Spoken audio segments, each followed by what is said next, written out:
it's the big night. It's about to be released to the world. So exciting.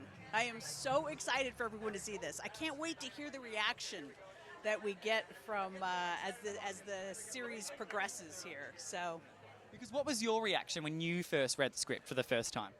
well, they wouldn't give me the ending until deep into it. I will say that they held off on that, and it's going to be so satisfying. Trust me.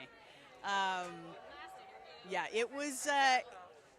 It's a page turner. I mean, it's going to be edge of your seat. People are really going to be. It's one of those slow, creepy, edge of your seat kind of psychological thrillers. So, which I love personally. That's my jam. So tell me about your character. What can we expect from her? Well, I play a Jewish cantor, and this whole storyline that Alan's family. I think gives.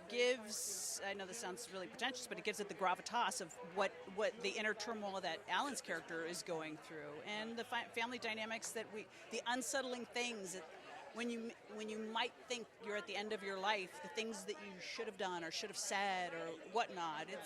It's deep. I mean, if you really think about it, those are the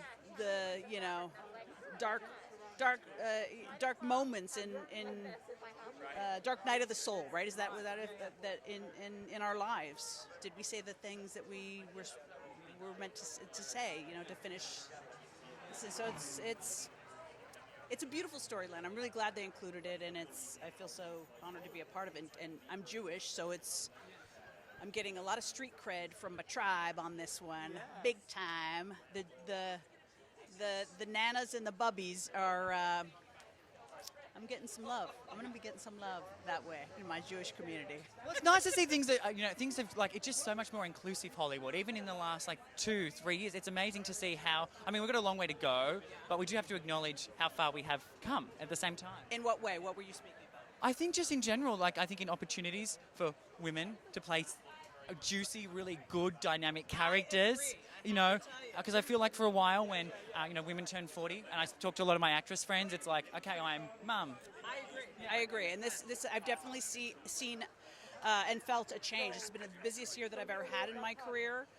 With Stranger Things and This Is Us and all these things, and Gina Davis is doing some incredible work to kind of highlight that stuff. We've got a lot of female-driven, television shows out there right now, which is just lovely, and this is a really wonderful character for me to be able to play. I mean, I get to. Earlier in my career, I was in rock and roll. I played bass guitar and I toured at different bands. So to be able to play a cantor and pick up my guitar again and it's a full circle moment. For a teenage you was like, yes! Right, exactly. And you would have thought, that Jewish rock star. Jewish rock star. Neil Diamond. You are. I mean, yeah, Neil Diamond. I love that. And what was the biggest thing that you learned about yourself in playing this character? That how attached to my faith I really am.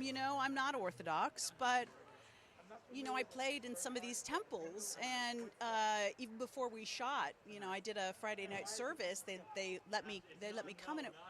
These are temples that I grew up in because I'm a native Angelino. So just realizing that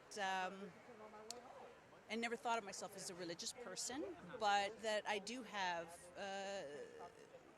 the Jewish faith is deep in my soul and the culture and my family, and the traditions that we have are very much there, so is what I grew up with, without even really knowing it. Some of these things have kind of, I realized, are things that I've done, so. Amazing. Well, what is it that you hope that people walk away from when they do watch the show? Oh, just to have more empathy, to like I said, say those things that the unresolved things that you haven't said, to say them, because life is short. You don't want to get to your deathbed and think, oh, I wish I had have said that, or too intense. I know, no, it is true. It's absolutely true. So, but also I think we could use a little bit more empathy right now. And I think we're, everybody's pretty quick to judge, and understandably so. We're just coming out of this pandemic, and it feels like it's good or still electric. It feels like good or evil. I feel like there's no in between. You're either good or evil. That's how we look at it. We were just talking about that. Yeah. Most people are somewhere in between. No one's all good. No one's all. We're humans. It's a spectrum. Way more complex than that, way more complex. So, yeah, I agree. Well, see, shows like this, like these little things all add up, and hopefully we become more empathetic. They do. Joe and Joel, they're sneaky writers like that. And I feel like that's the way to do it, is through a show. Because sometimes when you're getting preached something and it's too in your face, but It feels pandering, yeah. whereas this, it's done in such a subtle way. So, Such a subtle way, in such a beautiful way. Yeah, yeah. well, congratulations. Thank you so much, and I'm so excited to find out what happens. I know, me too. Me too.